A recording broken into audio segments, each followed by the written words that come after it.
Hello, this is Rachel back with the Shades of Orange. Today I want to do the first part of my June wrap-up featuring the horror I've read so far this month. If my month continues the way it is so far, I'll be back with part 2 featuring even more horror. But for now, let's get started. First, I read a book called Witch Hunter by J.Z. Foster, which I received a digital copy from the author. This is told over 2 timelines. In one, there is a journalist who is tasked with following around a man who claims to be a witch hunter and reporting on his witching activities. Then there's a second timeline where that same man, that witch hunter, is being interrogated by the police in response to the death of that journalist. This is a highly entertaining satirical piece of horror and I just loved it. I describe this as a supernatural horror to read for people who don't like supernatural horror. The reason is that all the main characters are essentially skeptics. Not only is the journalist very skeptical of her assignment, she isn't too excited to go out and watch a man run around pretending to be a witch hunter, but you find out very early on that the witch hunter himself doesn't quite believe in his own abilities either. He just sees witch hunting as a really fun way to roleplay and LARP with his D&D buddies.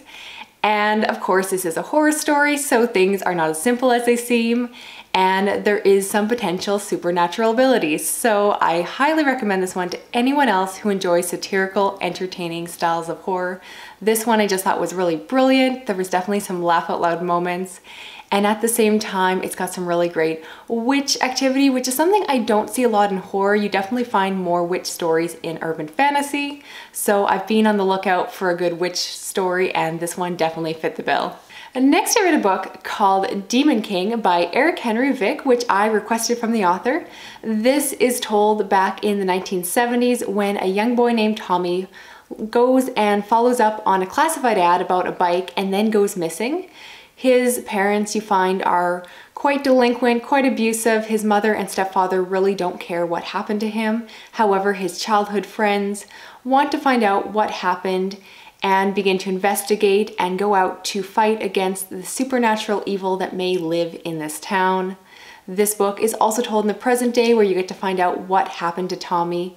And from that synopsis, you can probably guess that this book gets a lot of comparisons to It by Stephen King. I'm gonna go out on a big limb and say that this book is better than It. I like this one quite a bit more. That being said, keep in mind, I actually didn't like It very much at all, but I thought that the characters in this one, the plot, the pacing, everything just worked a lot better, and it didn't have a lot of the problematic aspects that bug me so much in It. I just thought this was a really great story. Despite the length, this is a very chunky book. I flew through it and read most of it in a single day because it was just so easy to fly through. And I think anyone who enjoys the narrative style of It, this could easily be a 5-star read. I think it has a lot of the elements that make horror so fun, and it's definitely one that I recommend. Next, I read a book called Monsters in Our Wake by J.H. Moncrieff, and this I requested from the author. This follows a female scientist who goes to work on a ship when, of course, they encounter some strange bite marks and possibly a crazy sea creature. I'm a huge fan of horror that is based around the ocean, and so I definitely wanted to check this one out. There's a couple things I liked a lot about this. One being the fact that the monster is not a shark and not Megalodon. Instead, it's based off some different mythology, and I thought that was really interesting. I also thought it was very unique because one of the perspectives was from the sea monster himself. However, while he was highly intelligent, I felt he was overly humanized to the point that it made him not scary.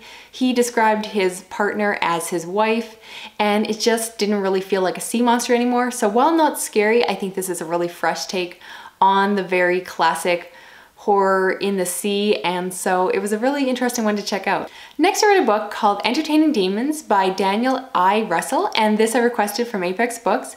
This follows a young woman who is potentially haunted or possibly possessed by demons and ends up on a reality TV show. Based on the synopsis, you might be wondering, is this similar to A Head Full of Ghosts? And I'll say no, this one is quite different, and I wouldn't necessarily recommend this to people who enjoy that or vice versa.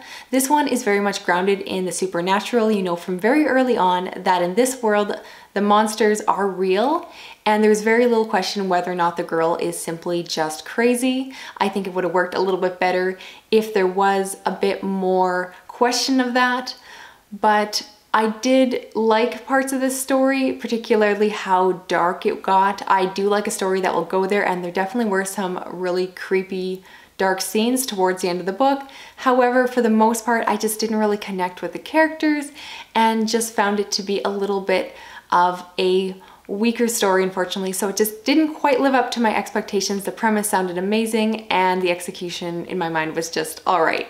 I also read Cabin at the End of the World by Paul Tremblay, which I received a digital copy for review. And this follows two dads that take their young adopted daughter on vacation to a cabin when four strangers show up with a plan to save the world, but they end up asking them to make an impossible choice. And I'm gonna leave the synopsis there. I did a separate review on this and was also very careful not to say too much. I love this book. I think that it was so well executed. It was just stressful in the best possible way. I think it had some great representation, but it just pulled me in and I loved every page of it. I gave it 5 stars. I do not give away star ratings easily. So the fact is, this is one of the best horror books I have read ever, not just this month, not just this year, but one of my new all-time favorites. So if you're gonna pick up one horror book this year, this is my personal recommendation. I loved it and think it is just phenomenal. There's a lot of buzz around it, but in this case, it's worth the hype. It lives up to all of the early buzz. And I definitely recommend this to anyone who enjoys horror. Even those who enjoy suspense and thrillers will probably enjoy this one as well. Then I read Broken World by Kate L. Mary. This is about a woman who lives in a future that has been devastated by a virus that has killed a good percentage of the world. She is one of the few people who is still immune, and she is going to California to find out what happened to the daughter that she gave away for adoption. She wants to make sure that her daughter is safe and possibly go pick her up. Along the way, she makes friends and ends up banding together with other survivors. And quickly they realize that not only was there a virus, but those supposedly dead people are now waking up again as zombies. Based off the synopsis, you might think, that sounds pretty similar to The Walking Dead. And yes, it is. This book is heavily influenced by the AMC TV show and of course the graphic novel. You find out in the acknowledgements that the author is a huge fan, and the book even makes references to that media. I will go so far as to say that this kind of read like The Walking Dead fan fiction. There were some plot points that were ripped right from the TV show. As well, the main characters really reminded me of Daryl, his brother Merle, and Carol. And I'm not necessarily saying that's a bad thing. I actually really enjoyed this one. I found it super addicting and it was just a really fun read. For me, I've been trying to read anything that feels like The Walking Dead, and this gave me the exact same vibes. I will say that this book is pretty light on the horror elements. While there are zombies, they're really not that scary. They just kind of exist in the background. Instead, it's more of an adventure story that's very heavy on characters with a little bit of romance, and will probably mostly appeal to female readers just because it has a very feminine viewpoint to it. But I found it really addicting, really fun, and hope to binge through the later books at some point. So that was a really fun, addicting one that got me out of a bit of a reading slump because I read a few books that just didn't work for me this month, but this one definitely fit the bill. Now I want to talk about novellas, and I read The Bear That Wouldn't Leave by J.H. Moncrieff, another book that I requested from the author. And this follows a young boy who is gifted a creepy old teddy bear from his stepfather. And he is just revolted by this ugly bear and tries to get rid of it. But every time he does that, it just keeps coming back. Not only that, but the same bear seems to be causing problems around the house, making a mess. And the boy keeps getting accused of doing these things that he believes the bear is doing. At the same time, he's dealing with a very abusive stepfather, and this story certainly goes to some dark and triggering places. I really enjoy stories that play with these themes. There's a question of whether or not the boy is simply imagining things, or maybe he is reinterpreting reality a little bit incorrectly, or maybe there is something supernatural going on. I like the fact that you're kind of questioning and wondering which of these 3 scenarios is real. And I found the story to be fairly simplistic. It's a horror story I've read a lot before, and the writing itself was overly simplified for my taste, but I do enjoy a story about a creepy toy, and again, the themes worked really well for me. It definitely goes to dark places, so be warned for that. This one falls on the depressing and dark side. and you know I really enjoy those stories, so this one was a really fun read if you enjoy dark and creepy things. And finally, I read Jurassic Florida by Hunter Shea. And this I received from NetGalley, and if you've listened to the podcast, you might have caught our episode about anticipated releases where I mentioned this one. This follows a group of people in Florida when they're hit by a hurricane, but not only that, but they also are dealing with giant killer lizards that are showing up and eating people.